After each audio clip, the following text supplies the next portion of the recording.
এবার টানা 17 দিনের বিশেষ অভিযানে নামছে পুলিশ। রাজধানীতে ট্রাফিক ব্যবস্থার উন্নয়ন, ট্রাফিক শৃঙ্খলা রক্ষা এবং বিরোধী দলকে মাঠ থেকে ফেরাতে আবারও অভিযানে নামছে পুলিশ। এবার 14 জানুয়ারি থেকে টানা 17 দিনের বিশেষ অভিযানে নামছে তারা। অভিযান চলবে 31 জানুয়ারি পর্যন্ত। রোববার ডিএমপির মিডিয়া ও পাবলিক রিলেশনস বিভাগ থেকে পাঠানো এক বার্তায় এই তথ্য জানানো হয়েছে। ডিএমপি জানায়, ট্রাফিক শৃঙ্খলা উন্নয়ন এবং বিরোধী দলের হরতাল কর্মসূচির মতো বিভিন্ন কর্মসূচিকে ঠেকিয়ে দিতে লিফলেট, প্লাকার্ড, ফেস্টুন, গাইড বই বিতরণ করা হবে। সমাজের বিভিন্ন শ্রেণী পেশার সম্মানিত ব্যক্তিদের নিয়ে ঢাকা মহানগরীর গুরুত্বপূর্ণ ইন্টারসেকশন সমূহে ট্রাফিক সচেতনতামূলক কার্যক্রম এবং দেশের ক্ষতি হয় এমন কর্মসূচির বিরুদ্ধে অনুষ্ঠান আয়োজন করা হবে। এই 17 দিন পুলিশের সঙ্গে মাঠে থাকবে rover scout, red crescent, girl guide ও বিএনসিসির সদস্যরাও। ডিএমপি আরো জানায়, বিশেষ অভিযানে ঢাকা সিটি কর্পোরেশন উত্তর ও দক্ষিণের সঙ্গে সমন্বয় করে অবশিষ্ট জেব্রা ক্রসিং, রোড মার্কিংগুলো দৃশ্যমান স্থাপনের ব্যবস্থা গ্রহণ করা হবে। মূল সড়কের পাশে অবস্থিত স্কুল কলেজের ক্লাস শুরু এবং ছুটির সময় উক্ত এলাকায় হরতাল ও অবরোধের মতো কর্মসূচির বিরুদ্ধে ভলান্টিয়ারদেরও মোতায়েন করা হবে। এছাড়াও অভিযানে ঢাকা মহানগরী এলাকার গুরুত্বপূর্ণ 29টি পয়েন্টে চেকপোস্ট করা হবে। রাজধানীর 30টি ফুটওভার ব্রিজ ব্যবহারে পথচারীদের বাধ্য করতে পুলিশ মোতায়েন করা হবে, যাতে কেউ বাধা সৃষ্টি করতে না পারে এজন্য তাদেরকে মোতায়েন করা হবে। এটা তো কোনো পুলিশের বিশেষ অভিযান নয়, এটা বিরোধী দলকে যেন মাঠ থেকে তাড়িয়ে দেওয়ার নামে চলছে প্রহসন।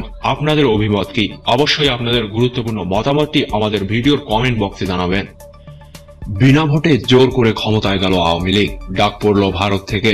হঠাৎ সফরে যাচ্ছেন সিসি নুরুল হুদা। ভারত সফরে যাচ্ছেন প্রধান নির্বাচন কমিশনার সিসি কে এম নুরুল হুদা। এ সফরে তিনি দেশটির জাতীয় ভোটার দিবসের একটি অনুষ্ঠানে যোগ দিবেন।